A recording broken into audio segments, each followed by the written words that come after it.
Deuxième chose, l'Iran a accepté ce mécanisme exotique pour la seule raison parce qu'il était convaincu que l'ONU n'enfreindrait pas ses obligations et donc le mécanisme tel qu'il est, en tout cas. Mais l'Iran n'avait pas l'intention et n'a pas aujourd'hui l'intention d'enfreindre. Et donc, en fait, ils étaient d'accord, oui. Après, sur le fait que cet accord a été piétiné, pas par eux, mais par les États-Unis en 2018, ils ne pouvaient même pas l'envisager. Et donc les États-Unis se sont retirés, ils ont dit qu'ils ne reconnaissent pas cette résolution. L'Europe a continué à exiger le retour à la mise en œuvre de cette décision et de cet accord. Et donc il y a eu énormément d'infractions qui sont connues. La résolution que les États-Unis ne reconnaissent pas,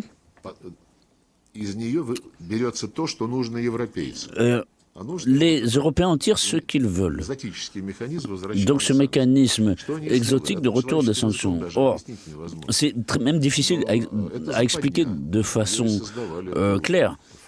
En fait, c'est tout simplement un piège, c'est un paragraphe qui avait été ajouté dans cette résolution, mais c'est une confirmation de plus que l'Iran n'a pas du tout l'intention d'enfreindre l'accord sur la non-prolifération et concrètement cet accord sur son nucléaire.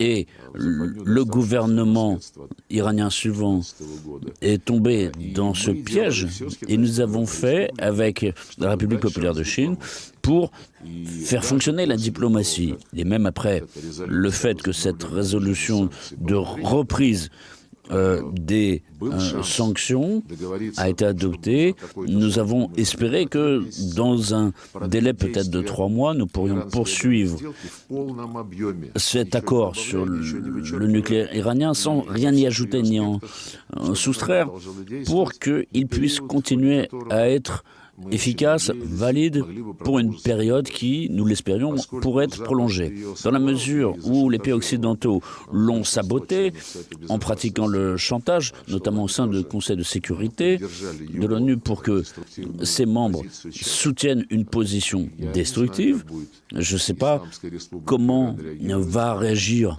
la République islamique d'Iran. On voit en face une incapacité à se mettre d'accord et ce refus de donner ne serait-ce que 3 mois pour que l'Iran puisse, par le biais de négociations, obtenir des conditions acceptables avec l'AIE, avec les États-Unis. L'Iran était prêt et est toujours prêt à cela, peut-être de façon directe ou indirecte, mais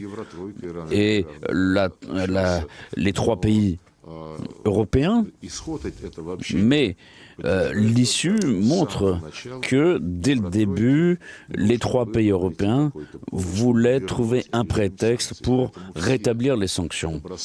Et toutes les propositions honnêtes de compromis de nos camarades iraniens ont été rejetés. Et quand quelque chose était annoncé dans l'espoir qu'un accord soit signé, le lendemain matin, il y avait tout de suite d'autres conditions. Donc c'est une opération qui vise à provoquer une nouvelle étape d'étouffement économique par la voie des sanctions contre l'Iran.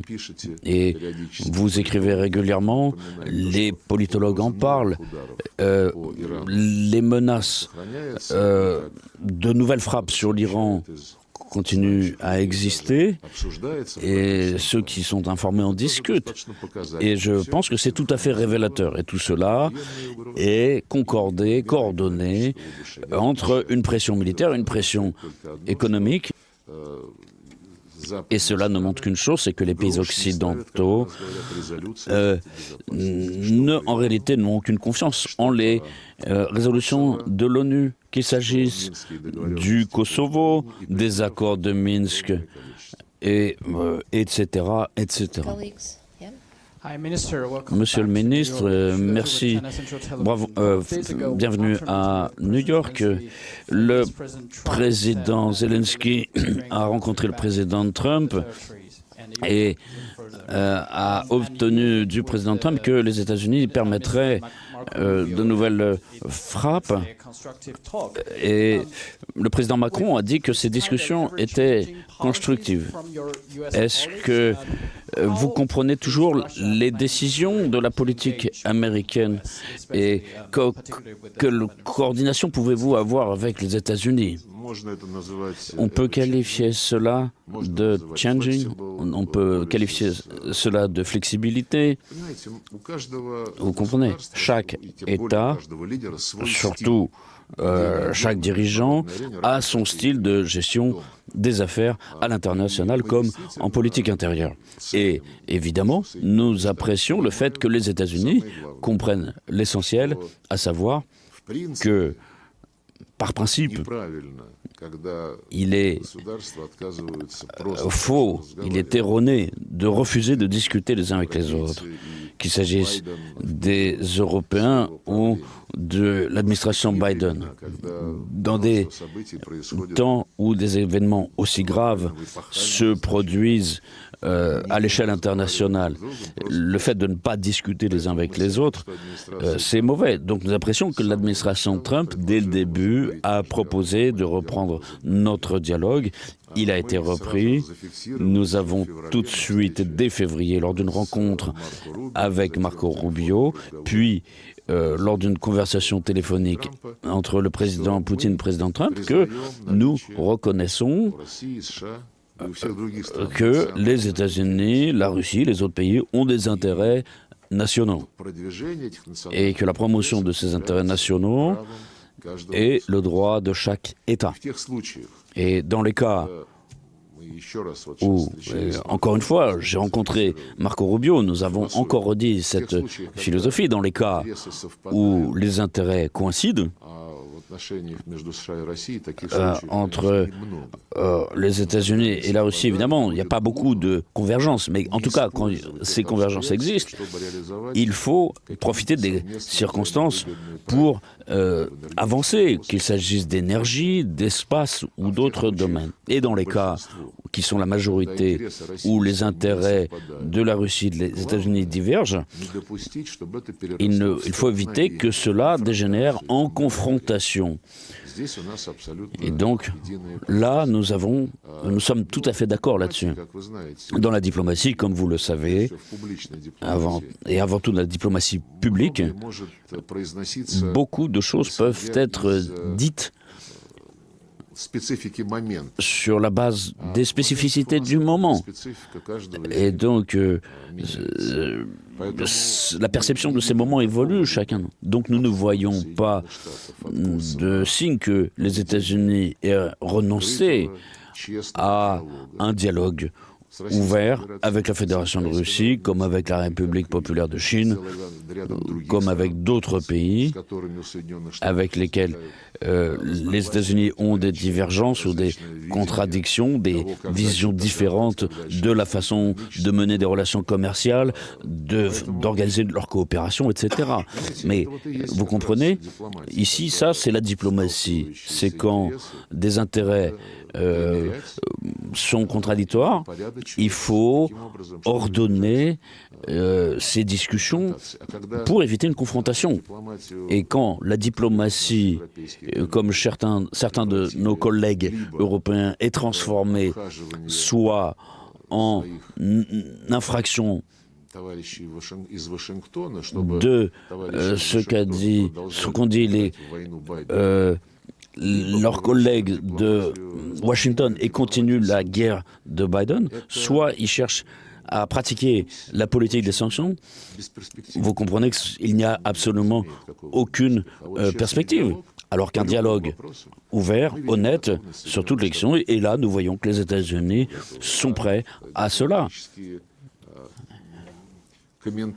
Et les commentaires diplomatiques peuvent varier.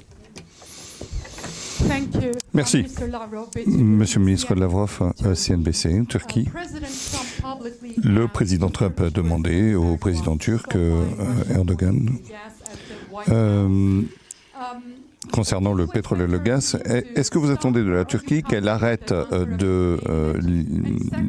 d'acheter du gaz et du pétrole? Et deuxièmement, si la Turquie devait retourner vers un nouveau système de défense,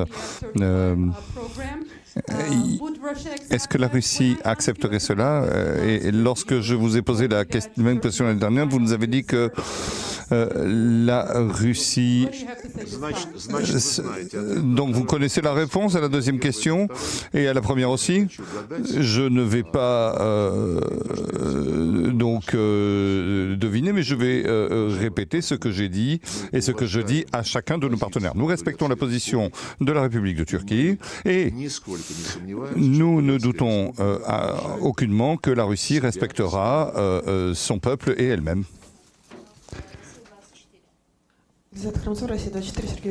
Russie 24.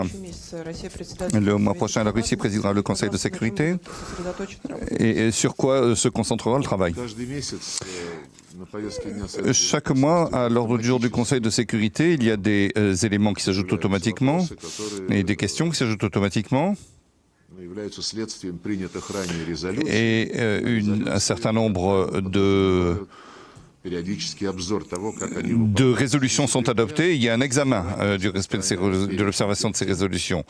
Il s'agit de déterminer chaque mois, donc il faut entendre et discuter un certain nombre de questions et notamment notre présidence va se concentrer sur les accords de Dayton, la Bosnie-Herzégovine, mais c'est une question d'actualité puisque la situation est critique. Il y a une tentative de violation de ces accords, de destruction de ces accords, de violation des droits des Serbes, prévus dans les accords consacrés dans les accords de Dayton. Donc, ce sera très intéressant. Ce sera un événement intéressant. Mais ce qui est très important à notre présidence, c'est la date du jubilé le 24 octobre, journée des Nations Unies.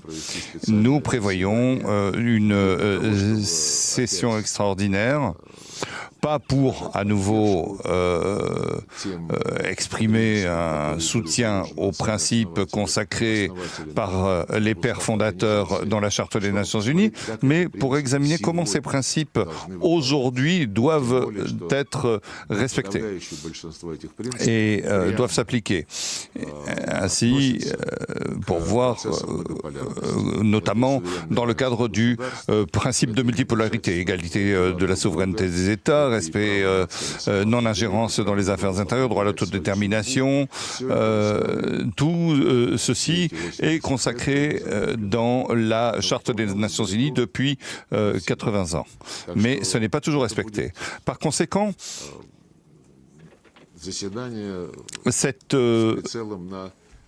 session va analyser et va déterminer le cap à suivre à l'avenir pour les Nations Unies. Merci, Monsieur le Ministre. Je vais parler en arabe. Notre ambassadeur s'est exprimé au Conseil de sécurité sur le génocide en cours à Gaza. Il a donné une position forte, toutefois. Est-ce que la Russie peut faire davantage que des déclarations fortes? Et la deuxième question, liée à la première, la Cour pénale internationale, en mai 2024, a délivré un mandat d'arrêt. Et aujourd'hui, le génocide continue, le nettoyage ethnique continue, et aucune accusation d'autres généraux ministres israéliens n'a été formulée. Je vous remercie. Vous savez, Beaucoup de nos amis arabes que j'ai rencontrés ces derniers jours, bien sûr, nous avons parlé de la Palestine, mais pas seulement. Nous avons parlé de la Cisjordanie, nous avons parlé du Sud-Liban, nous avons parlé du Yémen, de la Syrie et autres. La situation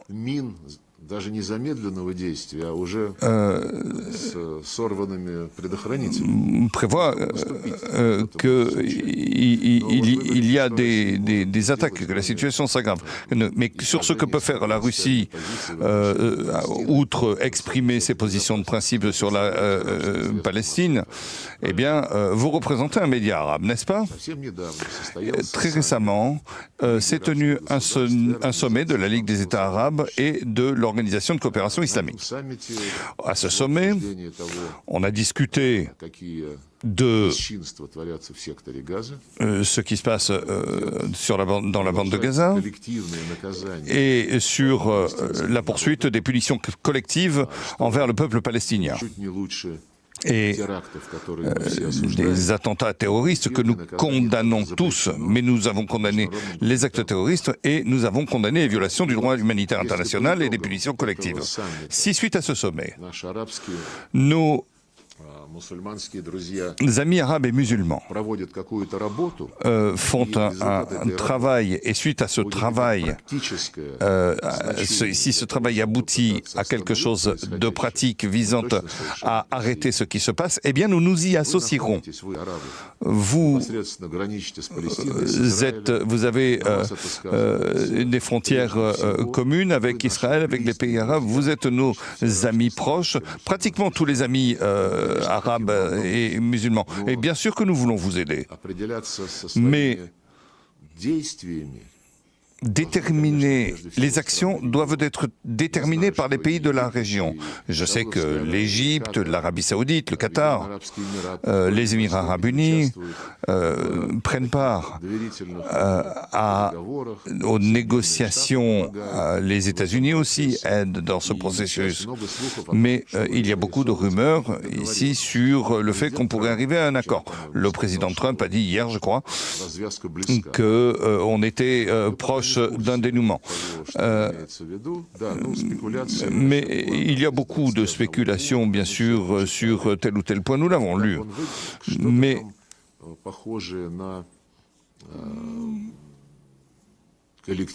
pour ce qui ressemble à une administration collective, peut-être, avec l'ancien Premier ministre Tony Blair comme gouverneur général de Gaza. Je cherche les mots. Oui, la réservation.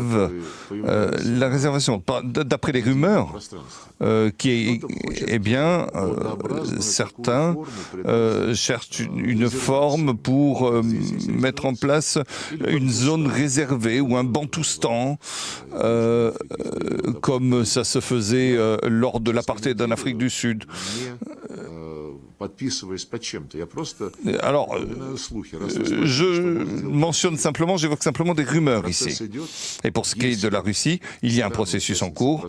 Et si les pays qui participent à ce processus, que ce soit les Arabes, les Palestiniens eux-mêmes, voient un rôle ou une contribution que peut apporter la Russie, ou un rôle que peut jouer la Russie, eh bien, nous y sommes prêts. Bonjour, agence TASS. J'aimerais vous poser deux questions. Si on tient compte des déclarations des États partis à l'Assemblée générale, est-ce que Vladimir Zelensky peut espérer un retour aux frontières de 2022 et avec un système triangulaire stratégique? Vous savez, pour ce qui est des frontières de 2022, à mon avis, personne n'espère plus cela. Parce que pour revenir à ces frontières, il aurait fallu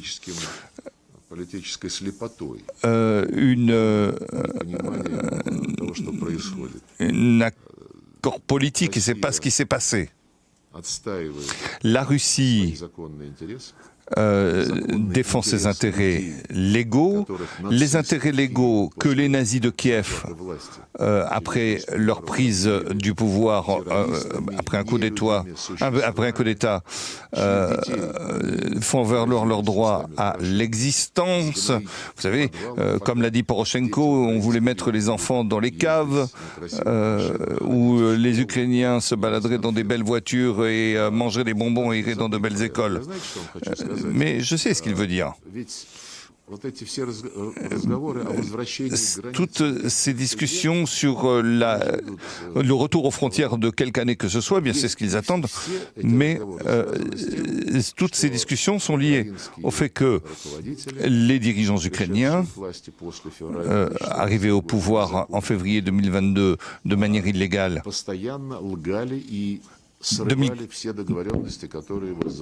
eh bien, ils ont perdu. Si, en février 2014,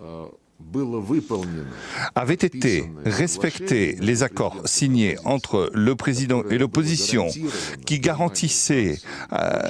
garantis par la France, l'Allemagne et la Pologne, eh bien si cela avait été respecté, l'Ukraine serait aujourd'hui dans ses frontières de 1991. Il n'y aurait pas eu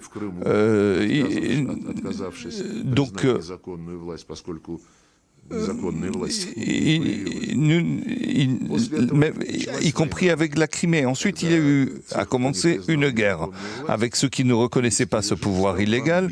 Le régime de Kiev a commencé à bombarder, à brûler des maisons.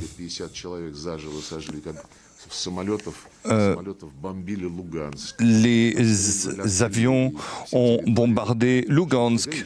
Lugansk était bombardé par l'artillerie. On se souvient. Donc, vous savez que l'utilisation des armes dans un conflit intérieur est une violation du droit international.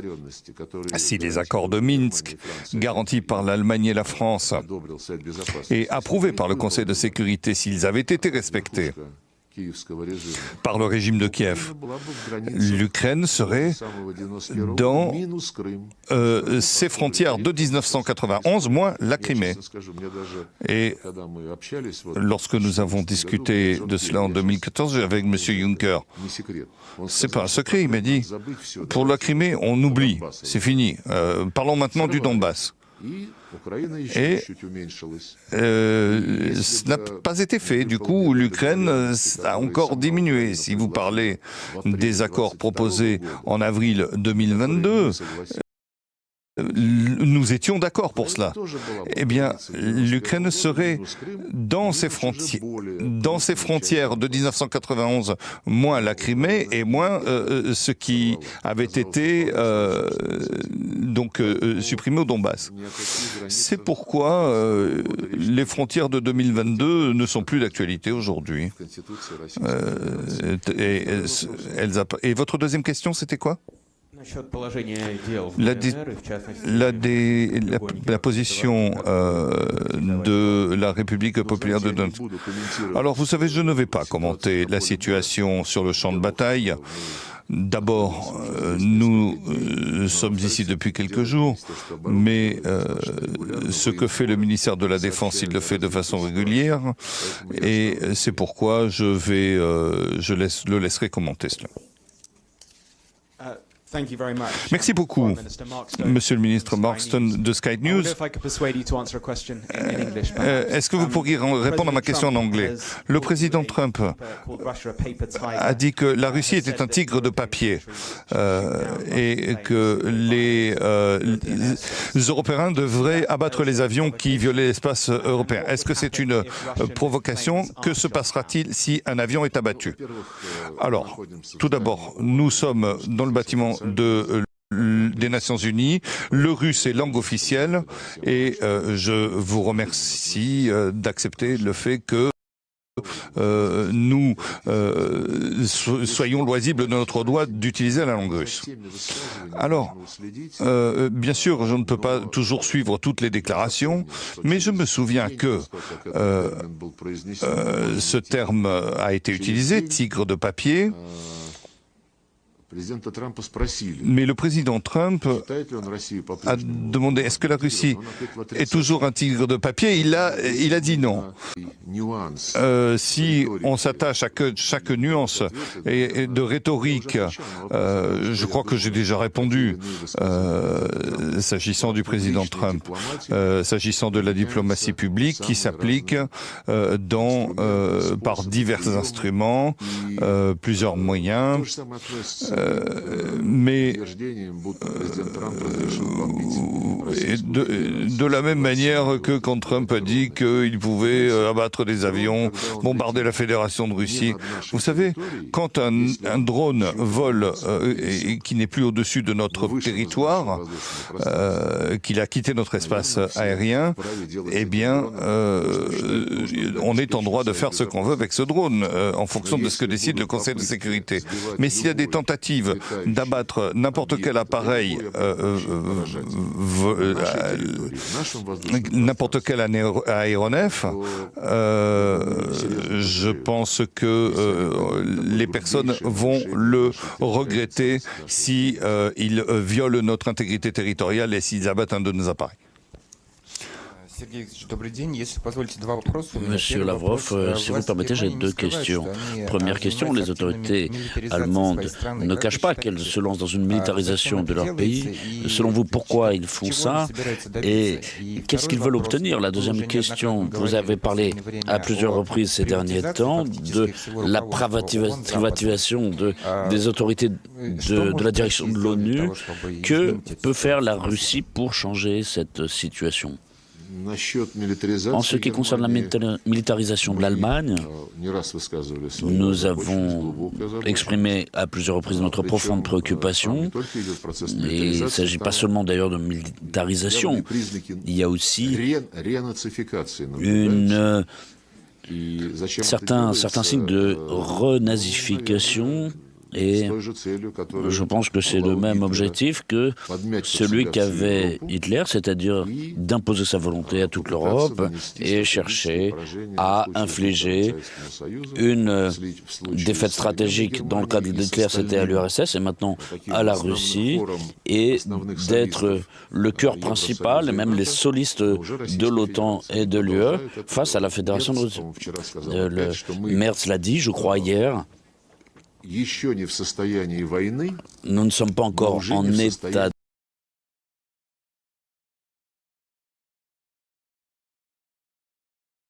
qui ne cesse d'avancer. Il a une expression qu'il a utilisée plusieurs fois. Et il a obtenu des modifications à la Constitution. Maintenant, on peut dépenser davantage de fonds pour améliorer l'état de l'armée. Et il le dit fièrement, c'est que l'objectif, c'est de nouveau de faire de l'Allemagne la machine de guerre principale en Europe. C'est un homme qui, dans un pays qui a commis les crimes du nazisme, de l'Holocauste, de génocide. Il dit que l'Allemagne doit à nouveau être une puissance, probablement une grande puissance militaire. Donc il y a une atrophie de la mémoire historique et cela est très dangereux. Et la deuxième question, c'était ? Oui, la direction de l'ONU. Oui, j'en ai parlé ouvertement. Il y a beaucoup de fonctions au niveau du secrétariat général, sont réparties entre les différents continents, entre les différents pays. Mais il y a quelques fonctions qui sont des fonctions dont dépend directement le fonctionnement, le secrétaire général, parce que ces décisions sont ensuite soumises à l'approbation des pays membres du Conseil de sécurité. Et nous avons un secrétaire général qui est citoyen d'un pays de l'OTAN, qui est le directeur des questions politiques, qui est citoyenne d'un pays de l'OTAN, le directeur des questions humanitaire est un citoyen d'un pays membre de l'OTAN. Le directeur du département qui organise toutes sortes d'opérations partout dans le monde et concrètement est membre d'un pays de l'OTAN, concrètement la Grande-Bretagne, un des responsables de la sécurité, qui est justement un poste essentiel dans le fonctionnement, est aussi membre d'un pays membre de l'OTAN. J'ai évoqué le fait qu'un Britannique qui occupe de façon presque héréditaire le département des questions humanitaires. Et là, M. Guterres, dans cette initiative des 80 ans de l'ONU, qui formule des propositions assez raides, disons, avec donc il y a une analyse transparente qui sera faite au niveau des pays membres. Il y aura donc une validation et il ne faut pas que ce processus se fasse en douce. Et M. Guterres, pour diriger tout ce processus, a encore nommé un adjoint au secrétaire général, qui, heureuse coïncidence, est aussi un citoyen britannique. Donc ces postes clés, est-ce que ce ne sont pas justement les grandes orientations qui sont réparties entre certains pays? Donc à mon avis, c'est tout à fait évident. Et lors de la dernière session, nous avions parlé de la nécessité de procéder à une réforme des principes fondateurs du secrétariat général. Mais aujourd'hui, le principe essentiel, c'est la population, le PIB par habitant. Donc, plus on est gros, plus on a de place. Alors, il y a peut-être une logique ici. Mais il y a aussi encore une autre logique que j'ai évoquée plusieurs fois aujourd'hui, c'est l'égalité de souveraineté entre les États. Et le secrétariat général doit intégrer avant tout non pas l'appartenance à un pays, mais les capacités de travail avec une représentativité juste sur le plan géographique et sur le plan des populations. Or, en l'occurrence, ce n'est absolument pas respecté actuellement. Merci. Merci, Monsieur Lavrov. Je suis Suzanne Tehrani, je viens d'Iran. Je sais que l'Inde a continué à acheter du pétrole russe. Les États-Unis veulent limiter ces importations. Comment voyez-vous l'avenir des relations avec l'Inde dans ce contexte? Et de façon plus étendue, comment vous voyez l'évolution de la situation? Alors, vous savez, je ne peux pas, avec ce type de situation, entre l'Inde et les États-Unis ou n'importe quel autre pays, je ne peux pas considérer cela comme un critère de relation entre l'Inde et la Fédération de Russie. Nous avons des relations anciennes. Ce sont des relations de partenariat stratégique. C'est ainsi qu'elles sont désignées. À un moment, nos amis indiens ont proposé de compléter ce terme et ils ont qualifié cela de partenariat stratégique privilégié. Et plus tard, nos amis indiens ont proposé encore une précision et ils veulent maintenant les qualifier de partenariat stratégique privilégié particulier. Et nous éprouvons un profond respect pour les intérêts nationaux de l'Inde envers les positions de géopolitique adoptées par le Premier ministre Modi pour la défense des intérêts de son pays. Nous avons des contacts réguliers. Encore une fois, le Premier ministre Modi a rencontré le président Poutine lors du sommet de l'Organisation de coopération de Shanghai en Chine. Et en décembre, le président Poutine devrait effectuer une visite officielle à New Delhi.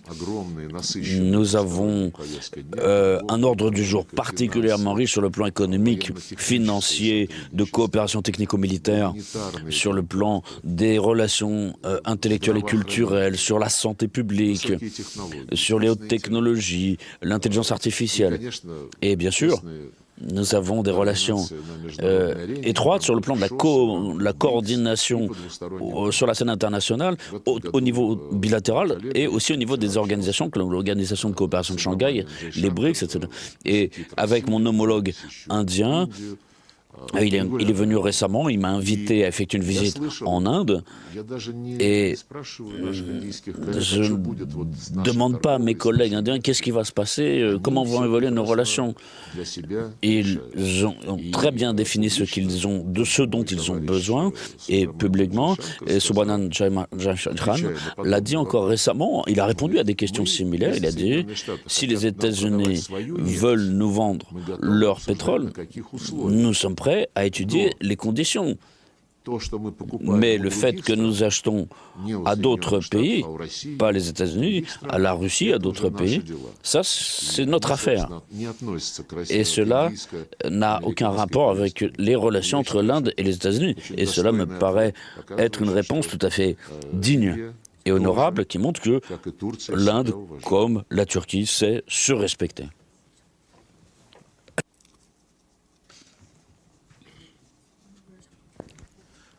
Igor Jdanov, RT. De plus en plus, il y a des discussions sur les difficultés que rencontrent les diplomates russes qui veulent venir à l'Assemblée générale de l'ONU à New York. Donc, il y a eu des difficultés pour obtenir des visas et le dirigeant palestinien Mahmoud Abbas n'a pas pu venir personnellement. Quelle est la pression que vous avez de cette situation, notamment compte tenu du fait que le siège de l'ONU est à New York, et quels commentaires pourriez-vous faire sur les idées selon lesquelles on pourrait déplacer le siège de l'ONU dans un autre pays? Pourquoi vous avez parlé d'un autre pays? Vous voulez où? C'était un lapsus. Merci. Non, effectivement, c'est un thème de discussion complexe. Donc, il y a des pays dont les délégations rencontrent des difficultés pour obtenir des visas.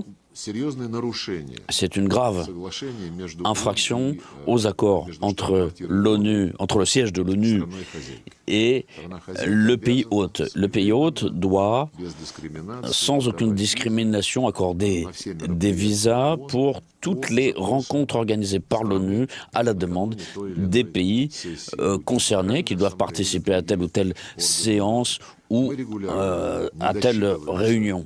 Nous avons des discussions régulières entre les membres de notre délégation, parmi lesquels nous avons des représentants de la Douma. Par exemple, si le président Poutine inclut des membres de la Douma dans une délégation, ils n'ont pas toujours des visas. Et j'en ai parlé mercredi lors de ma rencontre ici à Matana.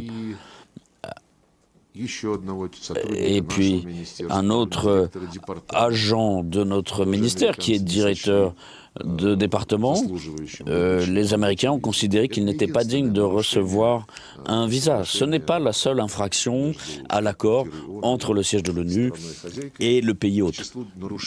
Parmi ces violations manifestes, on peut parler aussi de la saisie de notre propriété diplomatique à l'époque de l'administration Obama.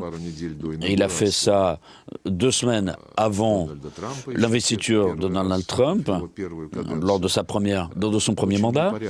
Et c'est tout à fait malvenu d'agir de cette façon. Il y a un mot russe qui correspond au fait de jeter des ordures, et donc ça c'est un héritage qu'il a laissé à son successeur. Et pour l'instant, on n'arrive toujours pas à résoudre ce problème. Pour l'instant, les Américains ne se montrent pas encore prêts à honorer de façon digne leurs obligations, mais notre dialogue sur la délivrance de visas, sur le fonctionnement des institutions diplomatiques et d'autres aspects de notre coopération, au quotidien. Donc ces discussions se font. Nous avons déjà 2 séries de discussions. Nous sommes bien d'accord sur le fait que nous aurions cet automne encore des discussions. En ce qui concerne un déménagement du siège Oui, c'est peut-être... certains ne sont pas contre cela. Le président équatorien, je crois, ou de la Colombie. De la Colombie, oui, c'est de la Colombie. Oui, c'est pas l'Équateur. L'Équateur, c'est... Ouais, on lui a supprimé son visa alors qu'il était là, alors que c'est quelqu'un de très simple, très direct. Donc beaucoup ont proposé de réfléchir, mais je pense que ces propositions revêtaient seulement un caractère polémique pour que ce thème soit abordé au sein du comité de l'ONU, pour le mettre un peu sur le dessus de la pile. Évidemment, une légende dit que quand il y avait des discussions la première fois, au cours desquelles a été abordée la question de créer une organisation internationale entre Staline, Roosevelt et Churchill, et Staline avait proposé Sochi, mais il avait montré que Sochi peut accueillir des rencontres et des infrastructures sportives, donc on peut faire du sport. Tout le personnel du secrétariat pourra faire du sport à Sochi. Merci beaucoup, Monsieur le ministre. Je représente un média indien. Cette politique de sanctions que le président Trump a évoquée contre les pays qui vont acheter du pétrole russe. On a vu, il a été question de l'Inde. Et donc, il y a ça. Et deuxièmement, vous avez eu des discussions avec le secrétaire d'État Marc Rubio. Est-ce que vous avez parlé de l'Inde, justement? Alors, la deuxième question, c'est non. Par principe, nous avons l'habitude de ne pas discuter des autres, d'autant plus de pays tiers.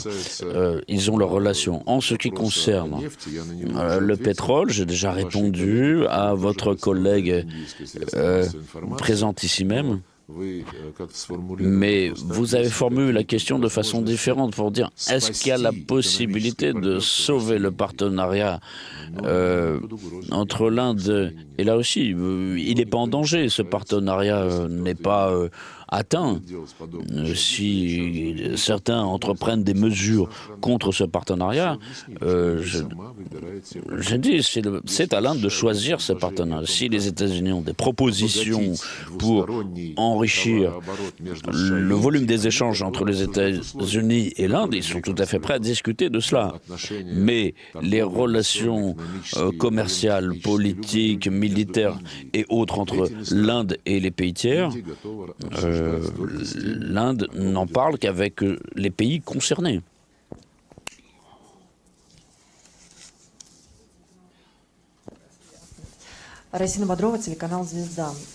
Chaîne Zvezda, Monsieur Lavrov, des informations disent que Kiev préparerait une nouvelle provocation sur le territoire de l'Union européenne ou d'un pays de l'OTAN, par exemple comme la Pologne, pour ensuite accuser la Russie. Quelles peuvent être les conséquences selon vous et allons-nous devancer, anticiper ce type d'attaque? Oui, vous savez, ce n'est pas la première fois et il ne fait aucun doute pour moi que toutes ces informations qui circulent ont des sources sûres. Ils ont des structures spécifiques et dans l'espace médiatique et dans l'espace militaire, ils ont tout à fait les capacités de faire des provocations sous faux drapeau et je sais qu'aujourd'hui, ils sont en train de prendre des drones de notre fabrication. Ils en ont peut-être quelques exemplaires. Et alors, ils les chargent de façon pour que cela ne fasse aucun doute que ce sont nous qui avons lancé ces drones.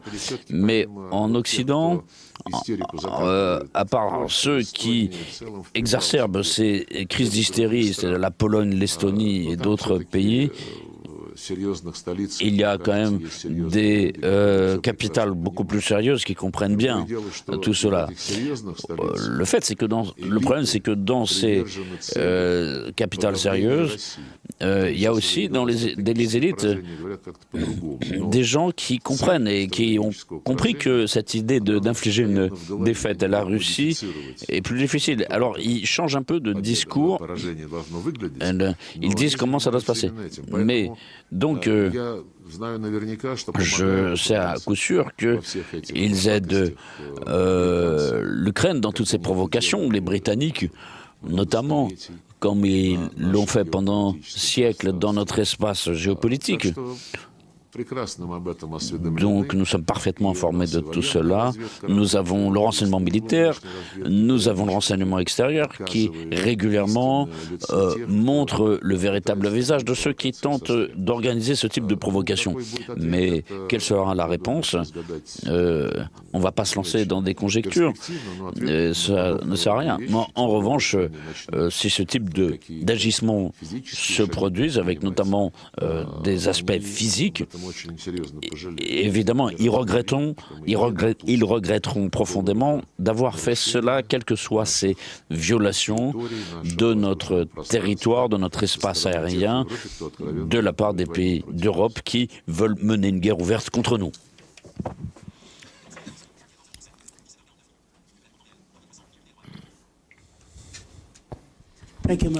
Merci, Maria. Sur l'Iran, monsieur. Système de retour des sanctions a été réactivé. Qu'est-ce qui sera difficile pour rétablir les sanctions en Iran? Est-ce qu'il ne serait pas facile de choisir un président de la Commission dans le système multilatéral de l'ONU qui fait face à une attaque épouvantable? Vous connaissez le système mieux que tout le monde. J'ai écrit une lettre aujourd'hui au secrétaire général où j'ai réexprimé très clairement notre position. J'ai exprimé notre position sur le fait que la décision qui a été inspirée et insérée hier n'est absolument pas valable d'un point de vue juridique et légal et ne peut pas être appliquée. Et si le secrétaire général est attaché à la Charte des Nations Unies, eh bien, et s'il respecte ses engagements et ses compétences, s'il reconnaît le caractère illégal de l'action du Conseil de sécurité le 26 septembre, et si il va examiner la procédure par les structures du secrétariat, eh bien, s'il ne le fait pas, eh bien, ce serait une grave erreur et cela affaiblirait l'autorité du secrétaire général et de son entourage. Merci. Oui, c'est une figure de rhétorique. Et le système est comme ça, c'est tout. Et je n'ai rien à dire, je n'ai pas de commentaires supplémentaires à faire. La résolution qui a été adoptée par consensus et qui est violée non seulement par les États-Unis, mais par la France, par la Grande-Bretagne. Eh bien, maintenant, cela a été mis en lumière et ils disent maintenant que ce n'est pas eux qui violent, mais l'Iran. Donc c'est nuisible à tout le système multilatéral, mais aussi aux prérogatives du Conseil de sécurité, de l'ONU et à tout ce qui, d'une manière générale, au fait que bien, le Conseil de sécurité prend des décisions et c'est une ingérence dans les affaires intérieures d'un pays et c'est tout à fait illégal. Monsieur le ministre Lavrov, merci beaucoup de cette conversation avec la presse très longue. Nous venons du Kurdistan irakien. Nous assistons à une vague grandissante de reconnaissance de la Palestine et du droit à l'autodétermination. Et les Palestiniens le méritent. Je pense que vous êtes d'accord. Les Kurdes irakiens ont tenu 8 ans un référendum, vous vous en souvenez, pour l'indépendance. Aucun pays n'a reconnu ce référendum. La communauté internationale s'est opposée à l'unanimité. Pourquoi pensez-vous que ces droits démocratiques ont été ignorés? Y a-t-il un système de poids de mesure? Et ma deuxième question concerne le pétrole. Donc il y a deux questions liées l'une à l'autre. Pour l'accord entre le pétrole et Bagdad et Erbil, cela signifie une chose, c'est que les Kurdes et les Arabes en Irak peuvent se mettre d'accord. Et nous en sommes très heureux. J'ai discuté avec le ministre des Affaires étrangères de l'Irak. Nous discutons régulièrement avec le dirigeant également de la région autonome kurde et nous sommes très satisfait du fait que les Kurdes et le pouvoir central arrivent à régler leurs affaires. Nous ne voulons pas que le problème kurde aboutisse à un déchirement parce que toutes les structures kurdes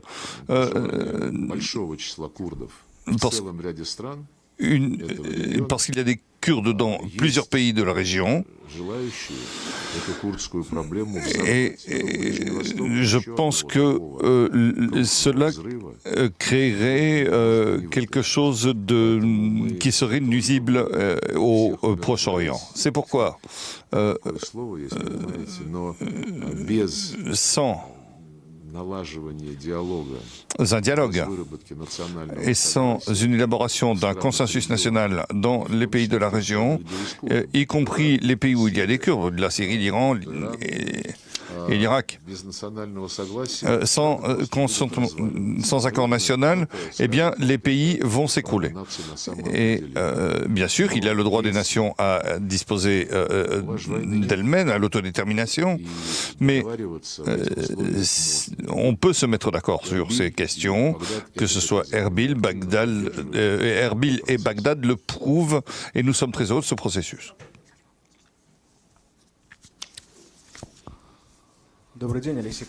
Bonjour, Alexei Nakorov, chaîne Russie. Le président Poutine a déclaré un accord concernant l'accord START.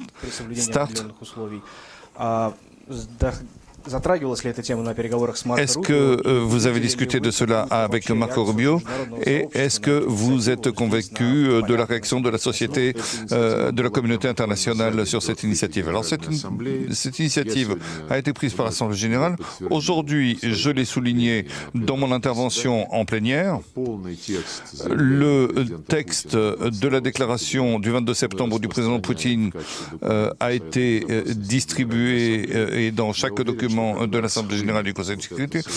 Je pense que cela se discutera lors de réunions de haut niveau, mais ensuite, on fera une évaluation. Nous avons vu des réactions.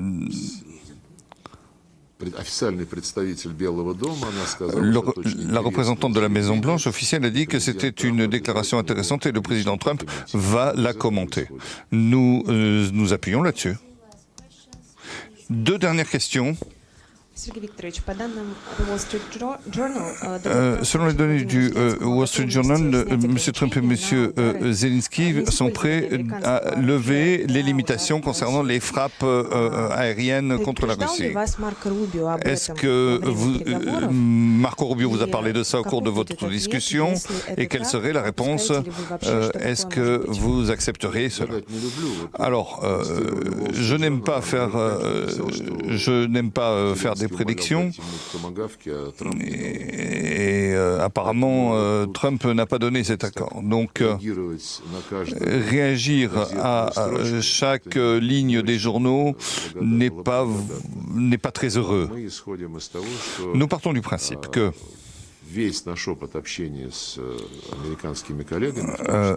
Toutes nos discussions, y compris au plus haut niveau, avec les Américains, montrent qu'ils veulent mettre fin, ou en tout cas aider à mettre un terme à ce conflit sur la base de l'élimination de ces raisons primaires, de ces causes primaires. Et voilà, c'est cette position. Et je n'ai aucun doute sur le fait que les États-Unis le souhaitent.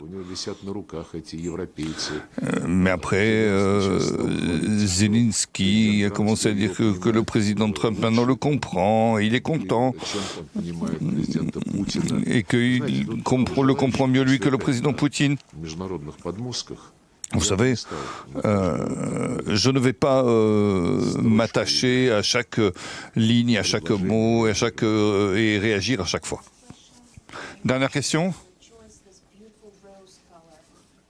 Il y a une rose.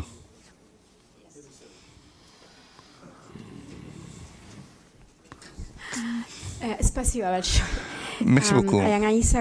Anaïs Garcia, Télésur. J'aurais deux questions. Vous avez dit que l'Ukraine ne cherchait pas un ministre pour négocier. Dans ce contexte, quelle voie pensez-vous est possible pour mettre fin au conflit? Deuxième question, comment la Russie interprète le fait que la menace militaire, il y a une menace militaire contre le Venezuela, et quelles conséquences pensez-vous qu'il y aura dans la région? Merci beaucoup. Alors, pour ce qui est de la deuxième question, qui est beaucoup plus d'actualité, nous sommes très inquiets du fait que les États-Unis aient organisé donc une manœuvre internationale autour du Venezuela. Nous en avons parlé avec le ministre vénézuélien des Affaires étrangères et avec d'autres représentants de l'Amérique latine et des Caraïbes. Il y avait des Brésiliens également. Il y avait des États insulaires également, comme Saint-Vincent et les Grenadines, le représentant du Nicaragua. La situation est effectivement grave parce que des forces armées importantes avec un sous-marin nucléaire ont été présents. Et ceci constitue une menace directe d'ingérence visant, soi-disant, à détruire le narcotrafic. Aujourd'hui, on m'a même dit une chose à laquelle je n'avais pas pensé.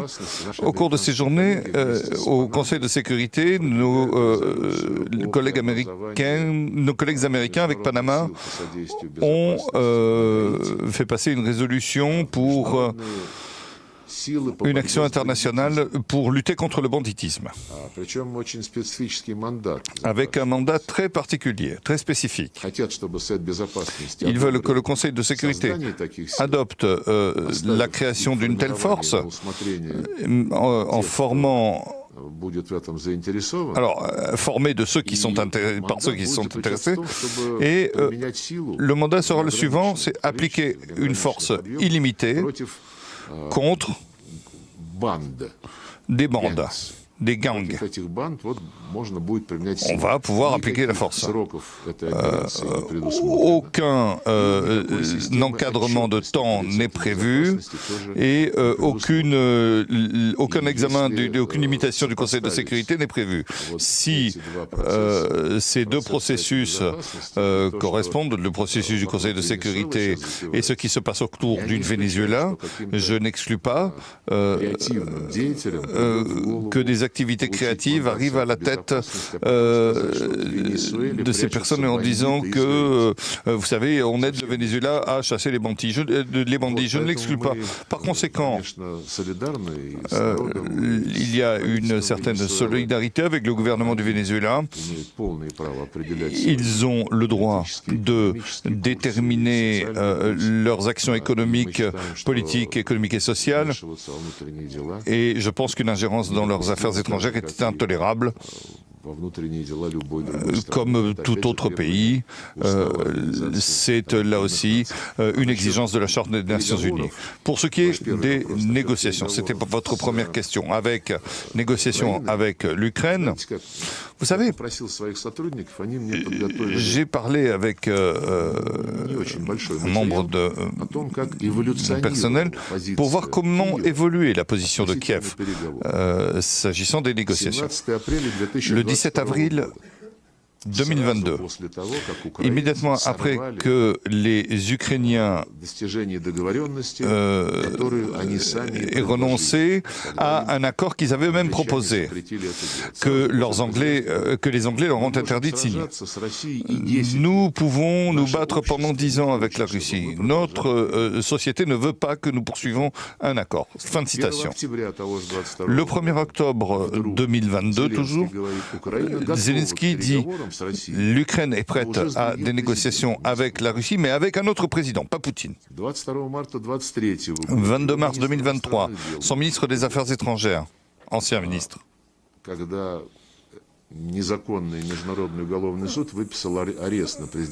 lorsqu'il a, commentant l'arrestation, le mandat d'arrêt illégal contre le président Poutine, il a dit de négocier avec Poutine n'a aucun sens. Et ensuite, ils ont dit que toute négociation avec Poutine est impossible. Voilà, c'est les gens qui veulent aujourd'hui négocier. Alors, le 4 mai de la même année, pour nous, le résultat, c'est l'exclusion. Nous voulons la condamnation de tout acteur russe, y compris au plus haut niveau. Et son conseiller, en mai 2023, Podolyak, il a disparu depuis, mais il a dit: l'Ukraine vous déteste. Nous allons vous poursuivre toujours et partout. Vous ne comprenez pas le langage de l'humanité. Et nous allons vous poursuivre physiquement et juridiquement. Voilà. Et ce sont ces gens qui disent qu'on ne veut pas négocier avec eux.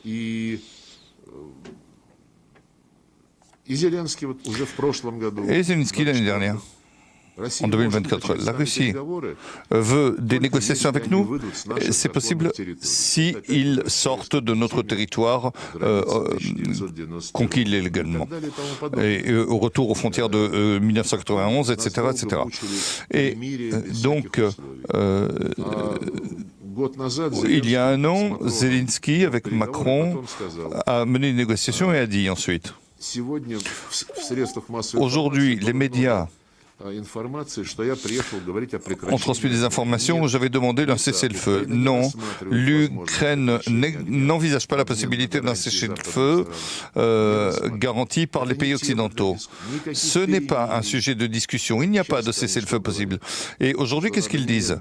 C'est qu'il faut un cessez-le-feu immédiat et avec des garanties. Et à l'époque, ils ne voulaient même pas des garanties. Donc jugez vous-même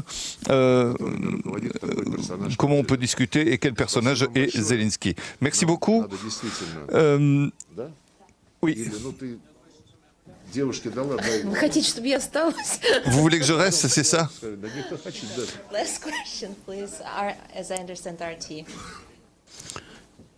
Dernière question pour RT. Merci beaucoup pour la possibilité de vous poser une question. Ici, en marge de l'ONU, vous avez une réponse, une discussion avec les représentants des pays de Sahel. Est-ce que ce format de discussion peut se développer? Deuxième question, la France a arrêté sa coopération avec le Mali sur fond de crise diplomatique et les médias français montrent montre certaines humeurs plutôt favorables aux terroristes. Alors, quelle analyse faites-vous de la position de Paris? Peut-on... Vous avez vous-même répondu à la deuxième question. Mais oui, c'est ça. En ce qui concerne... Oui, d'ailleurs, à propos des spécialistes ukrainiens qui fournissent des drones et une instruction aux terroristes sur place, oui, ça se confirme. Alors, la discussion que nous avons avec les représentants des pays du Sahel, donc le Mali, le Burkina Faso et le Niger, elle s'est effectivement déroulée. Nous allons poursuivre ces échanges et nous avons parlé de tous les plans de coopération que nous avons, des échanges au plus haut niveau, lorsque nous avons une délégation récemment qui s'est rendue sur place avec des représentants de la Douma, des ministères de l'énergie et d'autres structures du bloc économique. Et donc, effectivement, il y a des projets conjoints en matière d'énergie, y compris nucléaire d'ailleurs. Il y a des plans de coopération universitaire et effectivement, oui, sur le plan de la coopération technico-militaire. Et ces pays, évidemment, ont besoin d'une aide, c'est le cas. Nous avons parlé aussi de la nécessité d'établir des ponts entre eux et la CDEA. Et donc, effectivement, ces contacts, nous les poursuivons avec l'Union africaine aussi. Et nous soulignons sur la nécessité de respecter les droits de ces trois pays du Sahel et de l'Union africaine, au sein de l'Union africaine et des autres structures. Merci beaucoup.